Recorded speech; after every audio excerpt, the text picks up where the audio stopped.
मैं डॉक्टर उर्मिला मीणा, सह आचार्य संस्कृत, महारानी श्री जय स्नातकोत्तर महाविद्यालय भरतपुर, राजस्थान। यह वीडियो द्वितीय वर्ष के विद्यार्थियों के लिए है। विद्यार्थियों, मैं आपकी पाठ्य पुस्तक ईशावास्य उपनिषद के 2 श्लोक करा चुकी हूँ। आज मैं आपको तृतीय श्लोक के विषय में पढ़ाऊंगी कि तृतीय श्लोक में क्या है। तृतीय श्लोक में बताया गया है कि असुर लोक वे प्रसिद्ध हैं जो दुख व ज्ञान रूप महान अंधकार में डूबे हुए हैं। जो मनुष्य आत्मघाती हैं वे मृत्यु के बाद उन लोगों को प्राप्त होते हैं। अब आगे आप श्लोक देखिए। ऐश्वर्या नाम तय लोकः अंधेन तमसावृतः ताम ते प्रेत्याभिगच्छन्ति ये के च आत्मने मनो जना। आगे आप श्लोक के बाद आप अन्वय देखो। अन्वय में है ऐशुया नाम ते लोका अंधेन तमसा आवृता प्रेत्तान ते अभिगच्छन्ति ये के च आत्महन जना। अब आप श्लोक के अन्वय के बाद कुछ कठिन शब्दों का अर्थ देखिए। कठिन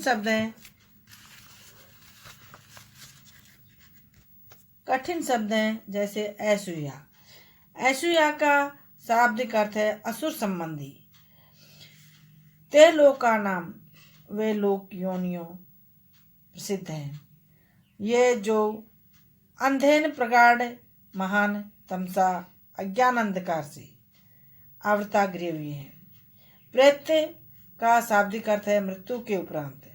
तान उन लोगों को। अनुवाद देखिए।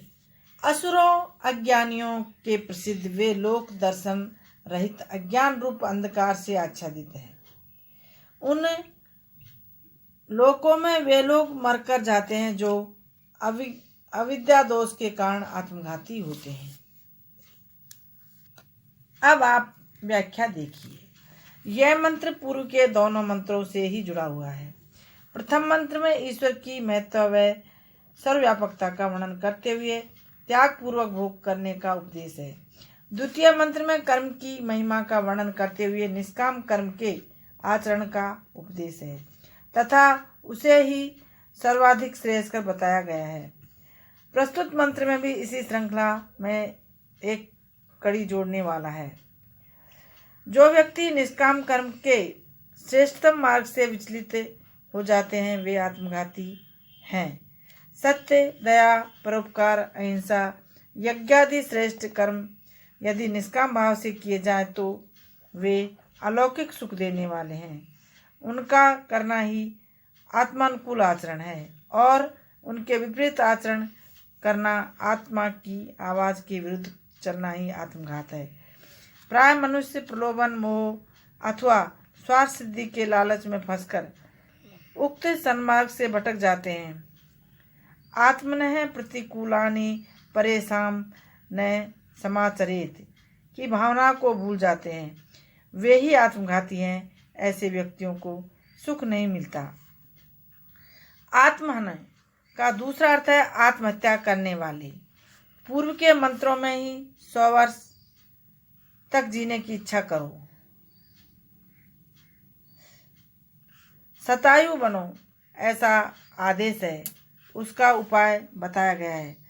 निरंतर कर्मानुष्ठान को शास्त्रों में आत्महत्या को महापाप बताया गया है। परंतु दुनिया में ऐसे भी व्यक्ति हैं जो कर्म को करना नहीं चाहते किंतु आलसी प्रमादी बने रहकर वे सुख की भोगना चाहते हैं। विघ्न का भय सोचकर कार्यारंभ ही नहीं करते। यदि कर भी देते हैं तो विघ्नों के आते ही कर्म त्याग देते हैं। ऐसे मनुष्यों को पंचतंत्र में नीच व मध्यम कहा गया है। आरंभते न खलु विघ्न भयेन नीचे प्रारंभे विघ्न विहता विरमंती मध्या। ऐसे व्यक्ति अंततोगत्वा जीवन से निराश होकर शारीरिक अथवा मानसिक आत्महत्या करके अपने जीवन को नष्ट कर देते हैं। वे ही आत्महन आत्मघाती हैं। ऐसे व्यक्ति केवल दुख भोगते हैं, सुख उनके पास भटकता भी नहीं है। आत्महनन का तीसरा अर्थ है आत्मा का हनन, अर्थात आत्मा की सत्ता को न स्वीकार करना, परमात्मा के अज्ञान से दूर रहना। वस्तुतः ईश्वर ही तो संसार का स्वामी है, वह सृष्टि को बनाता है, उसे भूलकर कोई सुखी हो भी कैसे सकता है। परंतु नीच, स्वार्थी, ऐश्वर्य के मद में डूबे हुए पुरुष उस ईश्वर को भूल जाते हैं, परंतु जब मुसीबत आती है तो वे उसे स्मरण करते हैं। कहा भी गया है, दुख में सुमिरन सब करे, सुख में करे न कोई। जो पुरुष ईश्वर को नहीं जानते, उसकी सृष्टि का सदुपयोग नहीं करते, वे ही आत्मा का हनन करने वाले हैं। ऐसे लोगों को स्वयं ईश्वर भी क्षमा नहीं करता। तभी तो ऋग्वेद में इंद्र सूक्त में आया है कि अमन्यमानान सर्वा जघान। अतः सुख प्राप्ति का श्रेष्ठ उपाय यही है कि प्रत्येक अवस्था में ईश्वर का ध्यान करें।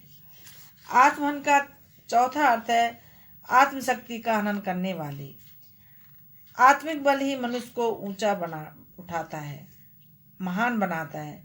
आत्मिक बल के कारण ही तो स्वामी दयानंद, स्वामी विवेकानंद और महात्मा गांधी जैसे महापुरुषों ने देश को ऊंचा उठाया। आत्मिक बल का आधार कर्म, धर्म का आचरण तथा ईश्वर का ज्ञान ही है। अतः जो धर्माचरण नहीं करते, ईश्वर को नहीं मानते, वे आत्मिक बल को प्राप्त नहीं कर सकते। मंत्र में कहा है कि आत्मघाती व्यक्ति ऐश्वर्य लोकों को प्राप्त को करते हैं।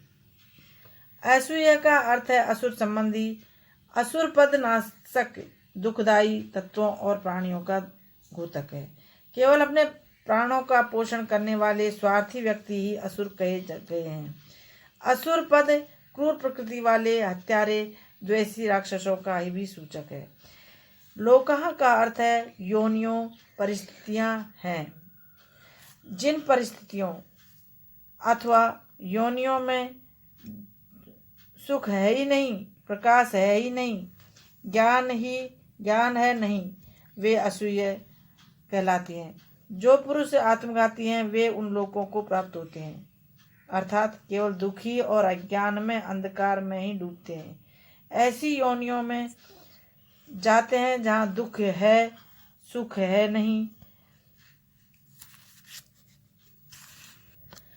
तमसा पद